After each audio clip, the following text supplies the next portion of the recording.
taught him how to fix cars, how to run the books, how to shake a customer's hand like a man. He used all that knowledge to steal the very business I built from nothing. That's fine. He thought I'd walk away quietly. He didn't know who taught him how to fight. I built Garrison's garage with my bare hands. No poetic metaphors here, I mean literal sweat and torn tendons. Poured the concrete myself in '93, painted the signage the night my wife went into labor, and by the time my son Kyle turned 5, he was already handing me wrenches like it was in his blood. We were the last real auto shop in our part of Wyoming. Chain stores kept sprouting up like weeds, flashy logos, teenagers plugging tablets into cars instead of knowing what a carburetor was. But people still came to me when the real trouble hit. When the engine started knocking or the transmission felt off, they came to the old man with cracked knuckles and steel in his voice. I liked it that way. My wife, Linda, passed 8 years ago, lung cancer. Never smoked a day in her life. After that, it was just me and the shop. Kyle had gone off to college in Colorado studying business. He always said he'd come back and help modernize the place. I didn't think much of it back then. Just a kid talking like kids do. But in 2019, he came back. And something in him had changed. It wasn't just the suit or how he stopped calling me Dad and started saying Pop, it was in the way he looked at the garage, not like home, but like potential. Like a problem to fix. You know you're sitting on a gold mine, right? He said one night while we closed up. Downtown is growing. We could franchise. Clean it up. Add a brand. A brand. I scoffed. We fix engines. We don't sell candles. He laughed, but not in a good-natured way. The kind of laugh that says you'll see. Over the next year, Kyle started helping out more.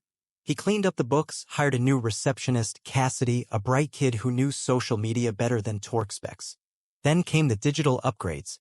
Tablets, a website, automated scheduling. And the customers? They liked it. They said things like finally catching up with the times.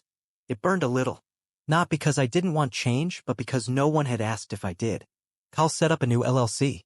Said it was for liability protection standard practice. He had me sign a few papers, routine stuff. I trusted him. He was my boy. By 2021, I wasn't the owner anymore.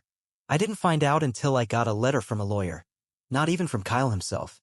The letter said the shop had been sold to Redline Auto Partners, some Denver-based group buying up independent garages. And Kyle? He was now regional director for the Mountain Division. He took my name off the signage 2 weeks later. Redline Garrison was what they called it now. Said it was a tribute. I stood across the street that night in the cold watching them paint over my life. Cassidy came out quietly and handed me a cardboard box. They told me to clear your things, Mr. Garrison, she said. Her eyes looked heavy. I nodded. Ain't your fault, kid. But someone's fault it was. Kyle didn't return my calls. Didn't come by the house. Nothing. Took me 3 weeks to figure out how he did it. The papers I signed? Power of attorney. Asset transfer forms. Stuff I barely glanced at because he handed them to me while we were eating chili in my own damn kitchen. You trust me, right? He'd said. I did. That was my sin. I should have stopped there. Let it go. Moved on. But I couldn't. Not because I lost the garage, but because he made it seem like I gave it away. He told everyone I was retiring. Said I wanted to spend more time fishing. Said I was tired. Tired? I was 62. My back was shot and my knees ached, sure. But I wasn't done. He made me look like I quit. Like I gave up. There's something about that kind of humiliation. It's not sharp, it's slow. It soaks into your bones. It rots you from the inside. So I started my own routine. Every morning I sat at the diner 2 blocks down from Redline Garrison. Drank black coffee. Watched the shop. Listened. Cassidy got fired 3 months later. Said she asked too many questions about the books. A month after that, 2 longtime mechanics, Ronnie and Dale, quit. Rumors of unpaid overtime, cuts to benefits, stricter quotas. Redline didn't care. They brought in young blood from Denver. Kids who wore uniforms cleaner than my Sunday shirts. I knew I couldn't fight Kyle in court. He had papers. He had the LLC. The building lease had been rewritten. But I had something better. I had time.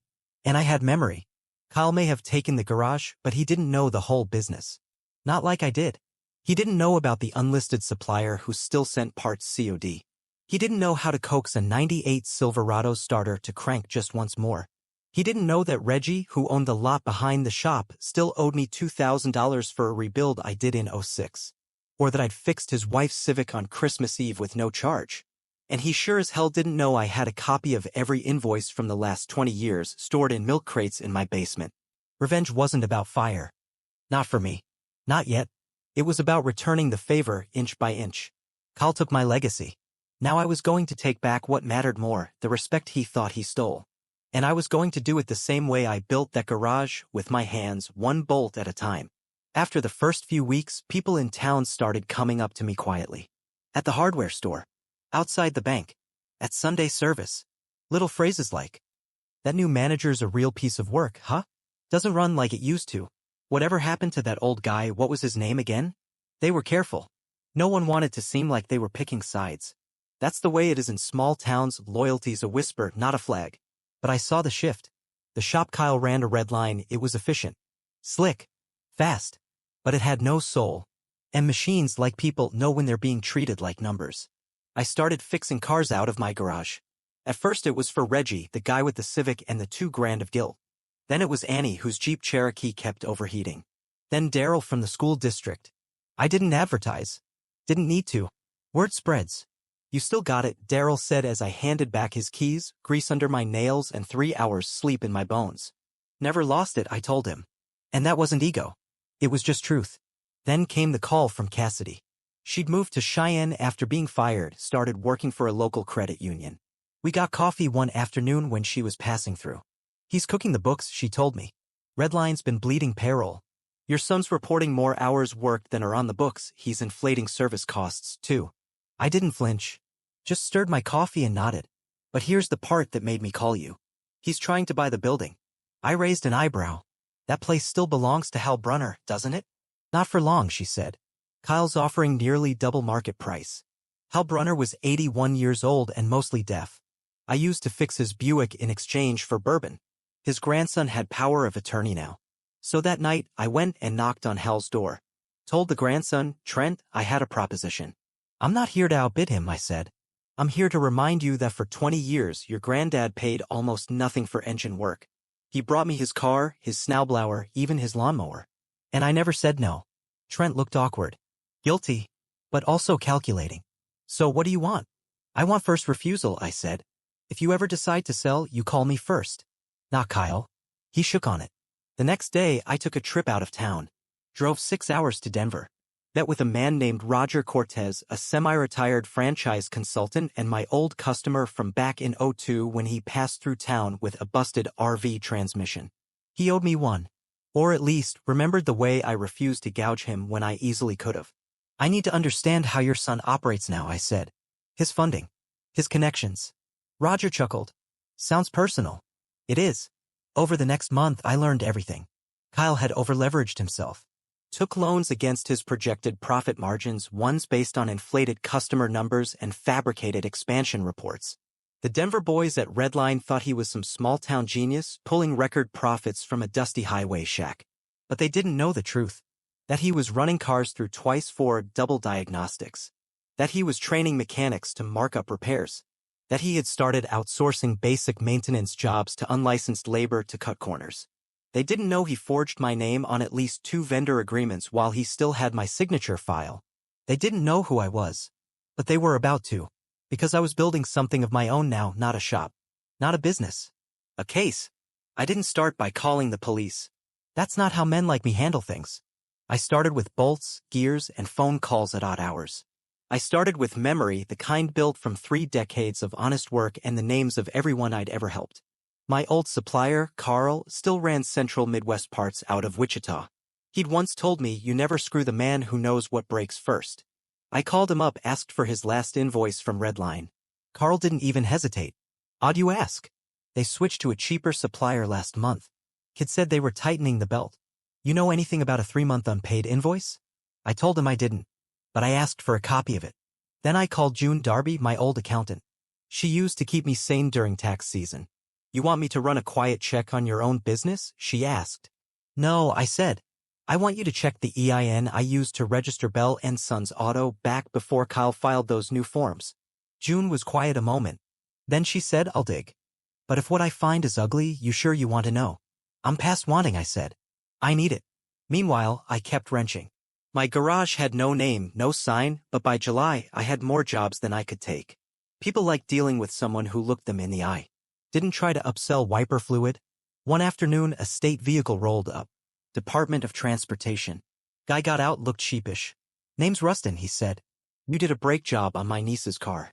She says it drives like butter now. You got time to look at a state rig? So I did. A week later, I had a contract. Nothing major, but 3 trucks a month, routine maintenance. And unlike Kyle, I documented everything. That was the difference. Kyle chased shine. I chased structure. He wanted fast money. I wanted roots. June called me a week later. Her voice low. I found something. He dissolved Bell & Sons auto legally, just like you said. But the name, the license, even the old tax ID? He re-registered them all under Bell Automotive Incorporated. Only change was ownership. Made himself sole proprietor. She paused. But Nathan, he didn't just take over your books. He backdated vendor agreements. Created phantom expenses for the quarter before you retired. I think he's been building a paper trail to frame you for financial mismanagement. I didn't curse. Didn't yell. I said, can you print it all? I already did. At that point, I started talking to Roger Cortez again, the franchise man.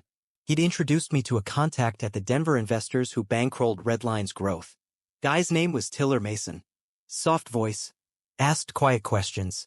You're saying this young man built his numbers on your legacy and now risks your name in the event of audit? I'm saying worse, I said. I'm saying he used my name like a doormat, and then tried to sweep me under it. Tiller asked for copies. Invoices. Letters. Statements. I gave him everything. You see, revenge, real revenge, isn't just about making someone pay. It's about precision. The week after that, 2 of Kyle's mechanics showed up at my garage. Kids. One named Harris, the other Ray. You hiring? Harris asked. Things at Redline are weird. Define weird. We're shorted on hours. Told to inflate costs. Ray got yelled at for not adding AC check to a brake pad job. I gave them iced tea and let them talk. Didn't offer them jobs. Didn't need to. But I asked one question. You ever hear Kyle mention me? Ray laughed. Only when something breaks. He says you built things like a dinosaur, stubborn and heavy. Said you'd crack if someone looked at you wrong. That made me smile. Not because it was funny. Because the real joke was coming. By the end of summer, Tiller sent word. Redline was under review. Too many discrepancies in quarterly reports. One of the investors, a quiet but powerful man named Greg Holden, had pulled out after reading my files. Then came Cassidy's message. She'd spoken to someone still in the bank. Kyle's credit line is collapsing. He tried to get emergency funding, but with the investor pullout, no one's touching him. I nodded, alone in my kitchen, as the ceiling fan hummed above me. Sorry to interrupt your viewing experience, but we really need your support, namely a subscription to the channel, which can make it possible to hire a professional voice actor and make the best content for you. They say pride comes before the fall, but in Kyle's case, pride came with power, and it blinded him long enough for the floor to collapse under his feet. What I had built with torque wrenches, late nights, and greasy palms, he tried to turn into a luxury dealership overnight. Foundations don't forget. And mine had been there long before he ever learned how to hold a socket wrench. It was a Thursday morning when my old house number lit up my phone. I hadn't picked up a call from that line in almost a year, but I answered anyway. A pause, then Kyle's voice, tight like a belt pulled too far. Dad, we need to talk. I stayed silent. He filled the space fast, nervous people always do. Something's going on with the books. We had 2 vendors freeze accounts this week. There's talk about a compliance review from Denver. I think someone might be feeding bad info about the shop. Maybe one of the old crew. I let the words hang. Let them twist around in his mouth until he coughed. Then I said, I'm not one of your crew anymore, remember? Another pause. Longer. You could almost hear him calculating, measuring what he could say, what he couldn't afford to admit. I didn't mean for it to be like this. That right? I said flatly. Tell that to Carl from Wichita. Or to June. Or maybe to the auditors who'll be very curious how your financials share DNA with a company that was legally dissolved. Dad, I didn't know you'd care. That stung more than I thought it would. I hung up before I said something I'd regret. Kyle was desperate. Not because he'd run out of ideas, but because he'd run out of mirrors. The kind that flattered him told him he was the future. All he had left now were reflections he couldn't control. That weekend, I got a knock on the garage door. Ray again. This time with a sealed envelope. Kyle's been shredding stuff, he said. And he's pushing everyone to sign these. NDAs. Retroactive. Says it's to protect company interest. Inside the envelope was a copy of the document, the kind that sounds legal to scared hands. I told Ray to keep his copy. Told him to get out if he could. Meanwhile, June called with another update. IRS sent me a quiet inquiry, she said. Not about you. About Redline. But guess whose social is still tied to 3 legacy accounts they forgot to close? Mine, I said. She sighed. He didn't scrub anything properly. Thought paperwork was just decoration. That was Kyle's greatest weakness. He thought showrooms and slick websites made a business. But real businesses, the ones that last, are built in spreadsheets, in taxes filed on time, in brake fluid flushes done without a clock running. I told June to forward the inquiry to Tiller. Let the financial boys do their job. Keep to mine. Fixing things. Quietly.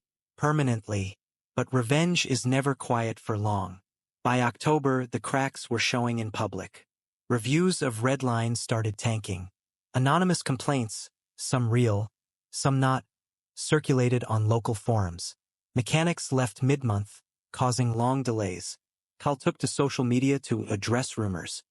But the more he talked, the more obvious it became he had no control left. One evening, Cassidy brought me a manila folder. Inside were photos. New client, she said. Reporter. Investigating misuse of COVID recovery loans. Guess who filed triple payroll in March of last year? She didn't need to say it. Kyle. In my name. He'd forged my old credentials to claim I was still an active partner. Fake W-2s. Dummy payroll. All to suck money from a system that was already bleeding. I sat with that folder a long time. Not because I needed proof. I'd already known. But because I needed to feel the final nail in my chest. The one that told me my son wasn't just greedy. He was reckless. And I was done protecting him, even from himself. The next morning, I got in touch with Tiller. Told him to connect me to federal fraud investigators. He asked me one question. Are you sure? I said, this isn't about payback anymore. It's about accountability. Because here's the thing about revenge. You can call it justice. You can call it closure. But sometimes it's just gravity, the inevitable drop of a man who thought rules were for other people. And Kyle had climbed so high on borrowed ladders that he forgot what the ground felt like. I was going to remind him. 3 weeks after I turned over the documents, Cassidy called me early in the morning. You might want to check Channel 4, she said. It's about to get loud. I turned on the dusty TV in the garage, still perched above the workbench like it had been since '98. There he was, Kyle, walking out of Redline's office while 2 plainclothed federal agents followed close behind. He looked smaller, not in stature but in presence. Like someone had finally turned off the spotlight he thought came naturally. The headline below him read, Federal investigation opens into local auto business. Alleged PPP fraud, tax irregularities. I didn't celebrate, just stood there with the wrench still in my hand, feeling a cold kind of silence stretch over the place. Not peace, not satisfaction, just the weight of inevitability. Within days, the shop's accounts were frozen. Vendors cut ties. Staff either walked or were quietly let go. Redline Auto's gleaming website went offline. I still checked it daily, like you might check the weather before a storm finally hits. Then came the visit I knew was coming. A knock. 2 men in suits. One had a notepad, the other a badge clipped to his belt. IRS and SBA. Said they wanted to clarify my role. To help separate your name from the mess. As the older one put it. They asked calm questions, but I knew their eyes were trained for flinches. For guilt. I answered them all. Gave them receipts. Canceled business agreements. Showed them the paperwork from when Kyle forged my signature on those pandemic loans. June helped prep it all. Even annotated the fraudulent filings with color-coded tabs. They thanked me. One of them even said, "Sorry it's come to this." I nodded. It came to this the moment he thought he was above doing things right. That night, Kyle called again. First time in weeks. I didn't pick up, but he left a voicemail I listened to twice. You got what you wanted. You poisoned everything I worked for. Are you proud? Funny how people like him twist the story. Like the collapse wasn't of their own making.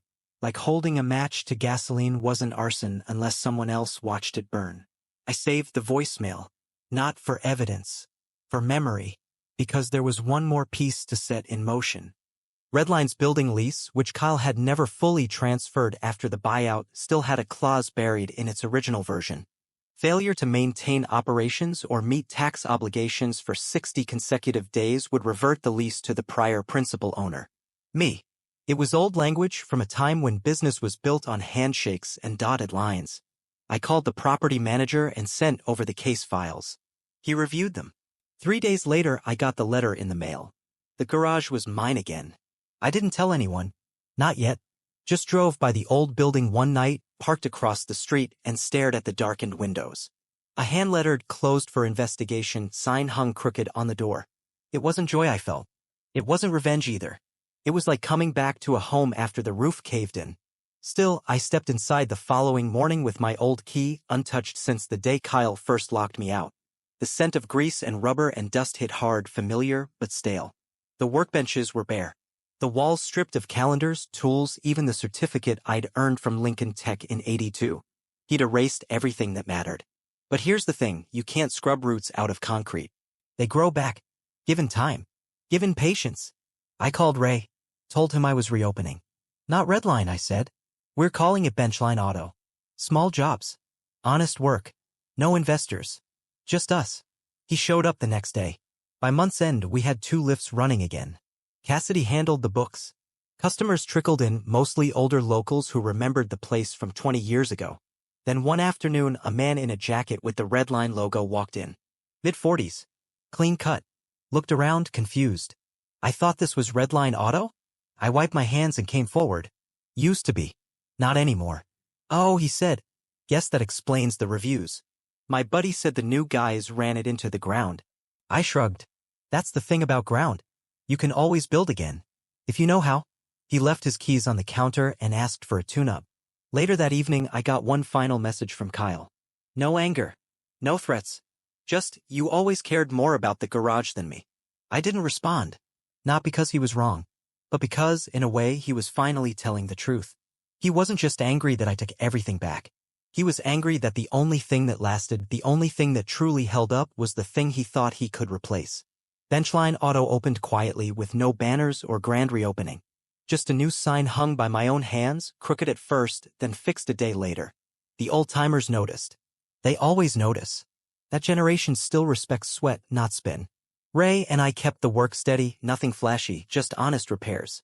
Oil changes, brake pads, occasional transmission swaps. Cassidy turned a dusty back office into something clean and efficient. I started sleeping again. But every now and then, when I'd be underneath a lifted F-150 or sorting invoices in the back, I'd think about Kyle. I knew what happened after the collapse. His fiancée left. The Tesla got repossessed. The investors, the ones he'd overpromised returns to, came knocking harder than the IRS. A civil suit followed. Last I heard, he'd taken a job in another state, something in sales. Not cars. Not anymore. People in town gossiped. Asked if I was glad to see it all fall apart. I never answered. Because the truth was messier than that. I wasn't glad. I wasn't gloating. I was just exhausted. Tired of pretending that doing the right thing didn't come with its own kind of grief. Kyle was still my son. No matter how badly he'd failed me or himself, that doesn't just wash away. Not for me. But I'd learned something through all of this. There's a point in a man's life where he realizes that being needed isn't the same as being respected. Kyle needed me to build that empire. But he never respected what it cost. He saw success as something to be owned, not earned. And when the cracks formed, he didn't reinforce the foundation. He decorated the walls. Still, life didn't end with his betrayal. It just shifted. We started getting walk-ins from all over, drivers who remembered the shop from decades back. People who'd lost faith in dealership service. Folks tired of online appointment portals and 48-hour waits. We wrote receipts by hand. Called people sir and ma'am without irony. Cassidy suggested starting a website, something basic. I agreed on one condition. No bios. No backstories. Just our work, our hours, and a photo of the garage. Let the results speak. Let the silence explain everything else. One day, around closing, I caught myself just standing out front, arms crossed, watching the sun set behind the power lines. It wasn't pretty, utility poles, cracked sidewalks, faded street signs. But it was mine again. A man in his 60s pulled up in a rusted Chevy Caprice. Rolled down the window. "You Sam?" I nodded. "My brother swore by you back in '99. Said you rebuilt his Impala after 3 places said it was junk. Thought you were long gone." "Not gone," I said. "Just underground for a while." He grinned. "Mind taking a look at something?" That was the kind of revenge I could live with. Not headlines. Not lawsuits. Just presence. Just endurance. Weeks later, I cleaned out the filing cabinet in the back. Found an envelope Kyle had stuffed years ago. Inside were my old service certificates, a photo of the first Benchline crew, and a Father's Day card from when he was 10. "Someday I'll run this place with you." I kept that card. Not because I wanted to remember the lie, but because I wanted to remember the hope. Before ego. Before greed. Before the wrong paths. Kyle may have taken my name and twisted it, but he couldn't kill the values stitched into every bolt and bracket I'd ever turned. That's the thing no one tells you about legacy. It isn't what you leave behind. It's what survives the fire. One morning, Cassidy found me sweeping the back bay before opening. "Shop's already clean," she said, sipping her coffee. "Yeah," I replied, "but this way it starts clean too." She smiled, then asked something that caught me off guard. "You ever think about reaching out? To Kyle?" I paused. Thought about it. Thought about everything. Then shook my head. Not yet. Some debts aren't owed in words. She didn't push. She just nodded, went back inside. As for me, I kept sweeping. Not because the shop needed it, but because I did. Some messes don't need revenge. Some just need time. And a clean floor to start again. What do you think of the story? Write in the comments.